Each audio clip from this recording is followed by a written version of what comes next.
તો નમસ્કાર મિત્રો, તો તમારા બધાનું સ્વાગત છે આપણા ડે 2 મિની બ્લોગમાં. તો આજે બીજો દિવસ છે, એટલે આપણે ગામડે જવાનું છે. જો આજે ટિકિટ મળી રહે તો આપણે આજે જ ગામડે જવાના છે. તો હું તમને વિડીયોમાં બના રહીજો, હું તમને દેખાડી કે આપણે બસ કેવી રીતે બેઠા છીએ. તો આપણે આજે ગામડે જવાના છીએ, એટલે જો આપણે બધી સામગ્રી થઈ ગઈ છે પેક.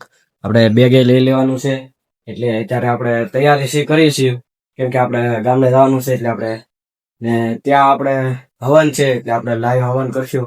જો તમે જોવો હોય તો આ વિડીયોમાં બના રહેજો. હું તમને લાઈવ હવન અમારા ગામના છે, જે વર્ષે વર્ષે થાય છે, તો હું તમને દેખાડીશ કે લાઈવ હવન કેવી રીતે થાય, શું થાય. તો આ વિડીયોમાં બના રહેજો. આ વિડીયોમાં નહીં તો આપણે ત્રીજા દિવસ કાલે વિડીયોમાં બનાવીશું, પણ તમે વિડીયોમાં સપોર્ટ કરતા રહેજો. એવી જ રીતે ટાટા બાય બાય.